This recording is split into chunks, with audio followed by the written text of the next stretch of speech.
സുഹൃത്തുക്കളെ, കഴിഞ്ഞ വീഡിയോയിൽ നമ്മൾ വിശദമായിട്ട് സംസാരിച്ച ഒരു വിഷയമാണ് ജിഇയുടെ F414 എഞ്ചിൻ ഇടപാടിൽ ഇന്ത്യ നേരിടുന്ന വലിയ സാമ്പത്തിക പ്രതിസന്ധി. തേജസ് mark 2, TED BF, AMCA mark 1 എന്നീ 3 പ്രധാന പദ്ധതികൾക്കും ഈ എഞ്ചിൻ നിർണായകമാണ്. എന്നാൽ ഒരു എഞ്ചിന്റെ വില ഏകദേശം 200 കോടി നിലവാരത്തിലേക്ക് പോകുന്നു എന്നുള്ള റിപ്പോർട്ടുകൾ ഇന്ത്യക്ക് വലിയ ആശങ്കയാണ് സൃഷ്ടിച്ചിരിക്കുന്നത്. ഇന്നത്തെ വീഡിയോ അതിൻ്റെ ഒരു തുടർച്ചയാണ്. പക്ഷേ ഇത് വെറും എഞ്ചിന്റെ വില കൂട്ടി പകരം റോൾസ് റോയ്സ് വരുന്നു എന്ന ലളിതമായ കഥയല്ല. ഇത് ഇന്ത്യയുടെ ഫൈറ്റർ ജെറ്റ് ഭാവിയെക്കുറിച്ചുള്ള ഏറ്റവും നിർണായകമായ ചോദ്യമാണ്. ഇന്ത്യ ഫൈറ്റർ ജെറ്റ് എഞ്ചിനുകൾ സ്വന്തമായിട്ട് ഡിസൈൻ ചെയ്യുന്ന രാജ്യമായിട്ട് മാറുമോ? റിപ്പോർട്ടുകൾ പ്രകാരം ആദ്യം പ്രതീക്ഷിച്ച വില അനുസരിച്ചിട്ട് ഒരു F414 എഞ്ചിൻ ഏകദേശം 70-80 കോടിയായിരുന്നു ആകേണ്ടിയിരുന്നത്. എന്നാൽ പുതിയ കോട്ട് ഏകദേശം 200 കോടി നിലവാരത്തിലേക്ക് പോയി എന്നാണ് ഡിഫൻസ് വൃത്തങ്ങൾ പറയുന്നത്. ഇത് GE ഔദ്യോഗികമായിട്ട് പ്രഖ്യാപിച്ച വില വർധനവോ നമ്മുടെ സർക്കാർ സ്ഥിരീകരിച്ച അന്തിമ വിലയോ അല്ല, മറിച്ച് വില നിർണ്ണയ ചർച്ചകളിൽ നിന്നുള്ള സോഴ്സസ് അടിസ്ഥാനമാക്കിയിട്ടുള്ള വിവരമാണ്. ഈ സാഹചര്യത്തിലാണ് റോൾസ് റോയ്സ് നൽകിയ ഓഫർ വളരെ പ്രധാനമാകുന്നത്. എന്താണ് റോൾസ് റോയ്സിന്റെ ഓഫർ? സുഹൃത്തുക്കളെ നമസ്കാരം, ഞാൻ രഘുനാഥ് ചൈതന്യ ഡിഫൻസ് ആൻഡ് ജിയോ പൊളിറ്റിക്സിന്റെ വളരെ ഇൻട്രസ്റ്റിംഗ് ആയിട്ടുള്ള ഒരു വീഡിയോയിലേക്ക് സ്വാഗതം. റോൾസ് റോയ്സ് ഇന്ത്യക്ക് മുമ്പിൽ വെച്ചിരിക്കുന്നത് കേവലം ഒരു റെഡിമെയ്ഡ് എഞ്ചിൻ വിൽപ്പനയല്ല. ആംക മാർക്ക് 2 വേണ്ടിയിട്ട് ഇന്ത്യയിൽ വെച്ച് പൂർണ്ണമായും പുതിയ ഒരു എഞ്ചിൻ സംയുക്തമായിട്ട് ഡിസൈൻ ചെയ്യാമെന്നാണ് അവരുടെ വാഗ്ദാനം. ഇതിനെ ക്ലീൻ ഷീറ്റ് ഡിസൈൻ എന്നാണ് വിളിക്കുന്നത്. അതായത് നിലവിലുള്ള ഒരു എഞ്ചിൻ എടുത്തുള്ള ചെറിയ മാറ്റങ്ങൾ വരുത്തലല്ല, മറിച്ച് ആംക മാർക്ക് 2 ആവശ്യത്തിനനുസരിച്ച് ഒരു പുതിയ എഞ്ചിൻ ആർക്കിടെക്ചർ തന്നെ രൂപകൽപ്പന ചെയ്യുക. ഇതിന്റെ പ്രതീക്ഷിക്കുന്ന ത്രസ്റ്റ് ക്ലാസ് 110 മുതൽ 130 കിലോ ന്യൂട്ടൺ വരെയാണ്. ലഭ്യമായ റിപ്പോർട്ടുകൾ പ്രകാരം റോൾസ് റോയ്സിന്റെ ഓഫറിന്റെ പ്രധാന സവിശേഷതകൾ ഇങ്ങനെയൊക്കെയാണ്. ആദ്യമായിട്ട് ഇന്ത്യൻ കേന്ദ്രീകൃത വികസനം, അതായത് ഡിസൈൻ, ഡെവലപ്മെന്റ്, ടെസ്റ്റിംഗ്, നിർമ്മാണം ഇതെല്ലാം ഇന്ത്യയിൽ നടക്കും. രണ്ടാമതായിട്ട് സമ്പൂർണമായ ഇന്റലക്ച്വൽ പ്രോപ്പർട്ടി അവകാശങ്ങൾ. എഞ്ചിൻ ഡിസൈനിൽ ഇന്ത്യക്ക് ഉടമസ്ഥാവകാശം ലഭിക്കും. ഭാവിയിലെ അപ്ഗ്രേഡുകൾ, മോഡിഫിക്കേഷനുകൾ, വേരിയന്റുകൾ, കയറ്റുമതി ഇതിലെല്ലാം ഇന്ത്യക്ക് പൂർണ്ണ സ്വാതന്ത്ര്യം ലഭിക്കും. മൂന്നാമതായിട്ട് എയറോ ഗ്യാസ് ടർബൈൻ കോംപ്ലക്സ്. ഇന്ത്യയിൽ ഒരു എയറോ ഗ്യാസ് ടർബൈൻ കോംപ്ലക്സ് സ്ഥാപിക്കാനായിട്ട് ഓഫറുണ്ട്. ആദ്യം മിലിറ്ററി ആവശ്യങ്ങൾക്കും പിന്നീട് സിവിലിയൻ ആവശ്യങ്ങൾക്കും ഇത് ഉപകരിക്കും. നാലാമതായിട്ട് MRO ഇക്കോസിസ്റ്റം. സിവിൽ ഏവിയേഷൻ എഞ്ചിനുകൾക്കായിട്ട് പ്രത്യേകിച്ച് എയർബസിൽ ഉപയോഗിക്കുന്ന A350 എഞ്ചിൻ ഫ്ലീറ്റ് ഇന്ത്യയിൽ ഒരു MRO ഫെസിലിറ്റി നിർമ്മിക്കാമെന്നും വാഗ്ദാനമുണ്ട്. അടുത്തതായിട്ട് UK സർക്കാരിൻ്റെ പിന്തുണ. ഡിഫൻസ് പാർട്ട്ണർഷിപ്പ് ഇന്ത്യ ഇനീഷ്യേറ്റീവ് വഴി UK സർക്കാരിൻ്റെ പിന്തുണയോടാണ് ഈ വ്യവസായ വാഗ്ദാനം വരുന്നത്. ആംക മാർക്ക് 1 ആദ്യഘട്ടത്തിൽ GE F414 ഉപയോഗിച്ചേക്കാം. എന്നാൽ ആംക മാർക്ക് 2 യഥാർത്ഥത്തിൽ 5ാം തലമുറ പെർഫോമൻസ് ലക്ഷ്യമിടുന്ന ഒരു വിമാനമാണ്. Stealth, super cruise, high payload, മികച്ച ഓൾട്ടിറ്റ്യൂഡ് പെർഫോമൻസ് ഇതിനെല്ലാം F414 ക്ലാസ് എഞ്ചിൻ മാത്രം പോരാ. ഇവിടെ റോൾസ് റോയ്സിന്റെ ഏറ്റവും വലിയ വാഗ്ദാനം 100% സാങ്കേതികവിദ്യ കൈമാറ്റം, അതായത് ട്രാൻസ്ഫർ ഓഫ് ടെക്നോളജി ആണ്. പ്രതിരോധ ഇടപാടിൽ TOT എന്ന് കേൾക്കുമ്പോൾ നമ്മൾ ജാഗ്രത പാലിക്കണം. അതാണ് ലോക നിയമം. അതിന് കാരണം പ്രധാനമായിട്ടും 4 തലങ്ങളിലാണ് TOT വരുന്നത്. ഒന്നാമത്തേത് സ്ക്രൂ ഡ്രൈവർ അസംബ്ലി, അതായത് പാർട്സുകൾ പൂർണ്ണമായിട്ടും പുറത്തുനിന്ന് വരും, ഇന്ത്യയിൽ വെച്ച് ചുമ്മാതെ ഒന്ന് അസംബിൾ ചെയ്യും. രണ്ടാമത്തേതാണ് ലൈസൻസ്ഡ് പ്രൊഡക്ഷൻ. ചില ഘടകങ്ങൾ ഇന്ത്യയിൽ നിർമ്മിക്കും, പക്ഷേ ഡിസൈൻ കൺട്രോൾ പൂർണ്ണമായിട്ടും വിദേശ കമ്പനിയുടെ കയ്യിലായിരിക്കും. മൂന്നാമത്തേതാണ് മാനുഫാക്ചറിങ് നോ ഹൗ. എങ്ങനെ നിർമ്മിക്കാമെന്ന് ഇന്ത്യ പഠിക്കും, പക്ഷേ എന്തുകൊണ്ട് അങ്ങനെ ഡിസൈൻ ചെയ്തു എന്നതിൻ്റെ അടിസ്ഥാന വിവരങ്ങൾ നമുക്കറിയില്ല. നാലാമത്തേതാണ് full design capability. Engine modify ചെയ്യാനും അപ്ഗ്രേഡ് ചെയ്യാനും കയറ്റുമതി ചെയ്യാനും ഭാവി വേരിയന്റുകൾ സ്വന്തമായി വികസിപ്പിക്കാനും ഇന്ത്യക്ക് സാധിക്കും. റിപ്പോർട്ടുകൾ പ്രകാരം റോൾസ് റോയ്സ് വാഗ്ദാനം ചെയ്യുന്നത് ഈ 4ാമത്തെ തരത്തിലുള്ള ട്രാൻസ്ഫർ ഓഫ് ടെക്നോളജിയാണ്. റോൾസ് റോയ്സ് തങ്ങളുടെ ബാക്ക്ഗ്രൗണ്ട് നോളജ് ഇന്ത്യയിലെ ഡിസൈൻ സെന്ററിലേക്ക് കൊണ്ടുവന്ന് ഇന്ത്യയോടൊപ്പം പുതിയ എഞ്ചിൻ സമ്പൂർണ്ണമായിട്ടും സൃഷ്ടിക്കാമെന്നാണ് പറയുന്നത്. റോൾസ് റോയ്സ് ഓഫറിലെ ഏറ്റവും നിർണായകമായ പോയിന്റ് 9 ക്രിട്ടിക്കൽ എഞ്ചിൻ ബിൽഡിംഗ് ബ്ലോക്കുകൾ ഇന്ത്യയിൽ വികസിപ്പിക്കാം എന്നുള്ളതാണ്. ഒരു സാധാരണ വാഹന എഞ്ചിൻ പോലെയല്ല. 1500 ഡിഗ്രി സെൽഷ്യസിന് മുകളിൽ മെറ്റൽ ഉരുകേണ്ട ചൂടിൽ പോലും പ്രവർത്തിക്കാൻ ശേഷിയുള്ള ഒരു high performance military turbofan engine നിർമ്മിക്കാനായിട്ട് ഈ 9 ഘടകങ്ങൾ അനിവാര്യമാണ്. High pressure compressor design, combustor technology, single crystal turbine ബ്ലേഡുകൾ, അഡ്വാൻസ്ഡ് കൂളിംഗ് ചാനലുകൾ, സൂപ്പർ അലോയ് മെറ്റീരിയലുകൾ, തെർമൽ ബാരിയർ കോട്ടിംഗ്, ഫെയ്ഡക് അതായത് full authority digital engine control, afterburner design, engine health monitoring and life prediction. ഇന്ത്യയെ സംബന്ധിച്ചിടത്തോളം ഈ 9 അടിസ്ഥാന സാങ്കേതിക ഘടകങ്ങൾ വികസിപ്പിക്കുന്നതിനുള്ള ഗ്രൗണ്ട് വർക്കുകൾ ഇപ്പോൾ തന്നെ രാജ്യത്ത് വേഗത്തിൽ മുന്നോട്ട് പോകുന്നുണ്ടെന്നുള്ളതാണ് അറിവ്. ഇതിൽ 2 എണ്ണം ഇതിനോടകം പൂർത്തിയായിട്ടുണ്ട്.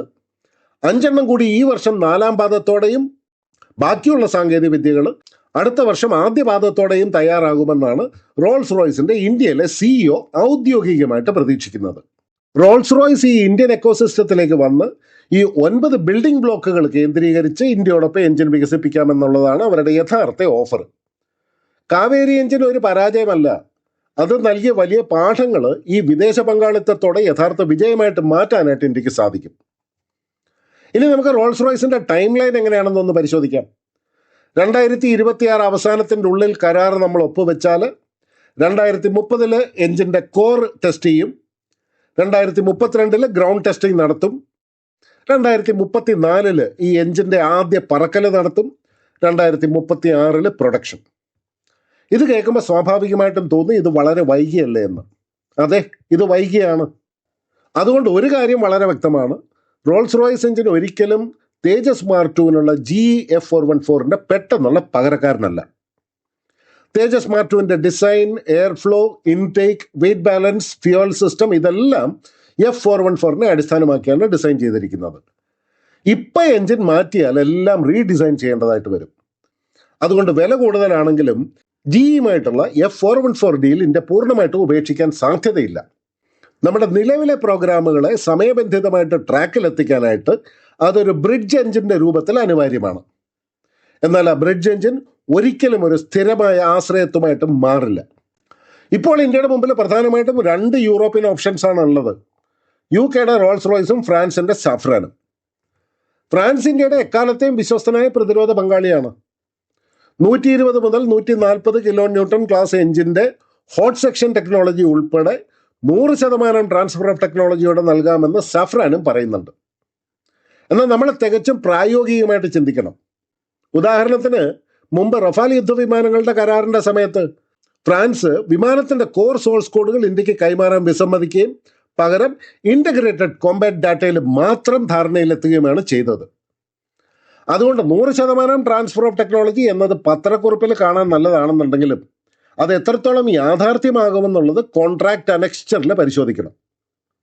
ബാക്ക്ഗ്രൗണ്ട് IP സപ്പോർട്ട് ലഭിക്കുമോ, ഹോട്ട് കോർ ഡിസൈൻ ഇന്ത്യക്ക് കിട്ടുമോ, പുതിയ IP ഇന്ത്യയുടെ കൺട്രോളിലായിരിക്കുമോ, ഉപരോധങ്ങൾ വന്നാൽ പ്രോഗ്രാം തടസ്സപ്പെടാതിരിക്കാനുള്ള ലീഗൽ ഗ്യാരണ്ടി ഉണ്ടോ?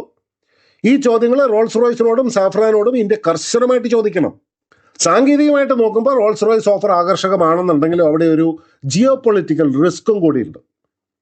UK പലപ്പോഴും അമേരിക്കയോട് അങ്ങേയറ്റം ചേർന്ന് നിൽക്കുന്ന ഒരു രാജ്യമാണ്. ഭാവിയിൽ ഇന്ത്യയുടെ വിദേശ നയങ്ങളിൽ ഇപ്പോൾ ഉദാഹരണത്തിന് റഷ്യയോടോ ഇറാനോടോ ഉള്ള സമീപനത്തിൽ അമേരിക്കയ്ക്ക് വിയോജിപ്പുണ്ടായാൽ ആ US സമ്മർദ്ദം UKയുടെ തീരുമാനങ്ങളെയും ബാധിച്ചുകൂടെ? അതുകൊണ്ടാണ് ഈ ഓഫർ സ്വീകരിക്കുകയാണെന്നുണ്ടെങ്കിൽ ഇന്ത്യ കർശനമായ വ്യവസ്ഥകൾ കോൺട്രാക്റ്റിൽ ഉൾപ്പെടുത്തണം. ഡിസൈൻ സെന്റർ, ടെസ്റ്റിംഗ് ഇൻഫ്രാസ്ട്രക്ചർ, നിർമ്മാണം, MRO എന്നിവ പൂർണ്ണമായിട്ടും ഇന്ത്യയിലായിരിക്കണം. ഇന്റലക്ച്വൽ പ്രോപ്പർട്ടി ഇന്ത്യൻ സർക്കാരിൻ്റെ നിയന്ത്രണത്തിലുള്ള ഘടനയിലായിരിക്കണം. അതുപോലെ ഭാവി അപ്ഗ്രേഡുകൾക്കും കയറ്റുമതിക്കും ഇന്ത്യക്ക് വീറ്റോ ഫ്രീ അവകാശങ്ങളും വേണം. US കമ്പനികളുടെ കടുത്ത മത്സരമുള്ള ആഗോള ഡിഫൻസ് മാർക്കറ്റിൽ പിടിച്ചു നിൽക്കാനായിട്ട് റോൾസ് റോയ്സിന് ഇന്ത്യ പോലെ ഒരു തന്ത്രപ്രധാന പങ്കാളിയെ അത്യാവശ്യമാണ്. ഇതിനകം തന്നെ അവർ ഇന്ത്യൻ നാവികസേനയുമായിട്ട് MT-30 മറീൻ ഗ്യാസ് ടർബൈൻ അവർ സഹകരിക്കുന്നുണ്ട്. അതുകൊണ്ട് ഇന്ത്യയെ സംബന്ധിച്ചിടത്തോളം ഇവിടെ മികച്ച വിലപേശൽ ശേഷിയുമുണ്ട്. ഈ സങ്കീർണമായ സാഹചര്യത്തിൽ ഇന്ത്യ സ്വീകരിക്കേണ്ട മികച്ച തന്ത്രം 4 ട്രാക്കുകളിലൂടെയുള്ള മുന്നേറ്റമാണ്. ഒന്നാമത്തെ track GE F414 bridge engine. Tejas mark 2, TED BF, AMCA mark 1 എന്നിവയ്ക്കായിട്ട് ഈ F414 ഡീല് നല്ലപോലെ നെഗോഷിയേറ്റ് ചെയ്ത് തുടരുക. ഇന്ത്യക്ക് അനുകൂലമായ വ്യവസ്ഥകൾ ഉൾപ്പെടുത്തി വേണം അത് വാങ്ങാനായിട്ട്. Track number 2 AMCA mark 2 sovereign engine. Rolls റോയ്സും സഫ്രാനും തമ്മിൽ മത്സരം സൃഷ്ടിക്കുക. ആരാണ് യഥാർത്ഥ IP അവകാശങ്ങളും എക്സ്പോർട്ട് ഫ്രീഡവും ഹോട്ട് സെക്ഷൻ ടെക്നോളജിയും നൽകുന്നതെന്ന് പരിശോധിച്ച് അന്തിമ തീരുമാനമെടുക്കുക. മൂന്നാമത്തെ ട്രാക്കാണ് തദ്ദേശീയ മിഷൻ. വിദേശ പങ്കാളി വന്നാലും സ്വന്തം ഗവേഷണങ്ങൾ നിർത്തരുത്. കാവേരി 2 UAV എഞ്ചിനുകൾ, ക്രൂസ് മിസൈൽ എഞ്ചിനുകൾ എന്നിവ നിർമ്മിക്കാൻ GTREയും അക്കാഡമിക് സ്ഥാപനങ്ങളും പ്രൈവറ്റ് സെക്ടറും ചേർന്ന് സമാന്തരമായിട്ട് പ്രവർത്തിക്കണം. നാലാമത്തെ ട്രാക്കാണ് national aero engine mission. Jet engine വികസനം കേവലം ഒരു DRDO പ്രൊജക്ട് എന്നതിലുപരി ISRO മോഡലിലോ സെമി കണ്ടക്ടർ മിഷൻ പോലെയോ 20 വർഷത്തെ ദീർഘകാല ഫണ്ടിംഗ് ഉള്ള ഒരു ദേശീയ മിഷനായിട്ട് മാറ്റണം. സുഹൃത്തുക്കളെ, അന്തിമമായിട്ട് പറഞ്ഞാൽ GE എഞ്ചിന്റെ വിലക്കയറ്റം ഇന്ത്യക്കുള്ള വ്യക്തമായ ഒരു മുന്നറിയിപ്പാണ്. പൂർണ്ണമായ ഡിസൈൻ ശേഷി ഇല്ലെങ്കിൽ നമ്മളെപ്പോഴും മറ്റുള്ളവരുടെ നിയന്ത്രണത്തിലായിരിക്കും. റോൾസ് റോയ്സ് ഓഫർ ഇന്ത്യക്കുള്ള ഒരു വലിയ അവസരവും സാഫ്രാന്റെ സാന്നിധ്യം ഇന്ത്യക്ക് മികച്ച വിലപേശൽ ശേഷിയുമാണ് നൽകുന്നത്. ആരാണ് മെയ്ക്ക് ഇൻ ഇന്ത്യ എന്ന് പറയുന്നത് എന്നതിലല്ല, മറിച്ച് ആരാണ് design in India, on in India, upgrade in India, export from India എന്ന് കരാറിൽ ഒപ്പിടാൻ തയ്യാറാകുന്നത് എന്നതാണ് യഥാർത്ഥ ചോദ്യം. ഇത് ശരിയായിട്ട് വിനിയോഗിച്ചാൽ ആംക ഒരു സ്റ്റെൽത്ത് ഫൈറ്റർ വിമാനം മാത്രമല്ല, ഇന്ത്യയുടെ എയ്റോസ്പേസ് സ്വാതന്ത്ര്യത്തിന്റെ പ്രതീകമായിട്ടും മാറും. നിങ്ങളുടെ അഭിപ്രായങ്ങൾ താഴെ കമന്റ് ചെയ്യുക. വീഡിയോ ഉപകാരപ്പെട്ടെങ്കിൽ ലൈക്ക് ചെയ്യാനും ഷെയർ ചെയ്യാനും Chaitanya defence and geopolitics subscribe ചെയ്യാനും മറക്കരുത്. വീണ്ടും നല്ലൊരു വീഡിയോ ആയിട്ട് കണ്ടുമുട്ടാം. നന്ദി, നമസ്കാരം, ജയ് ഹിന്ദ്, ഭാരത് മാതാ കി ജയ്.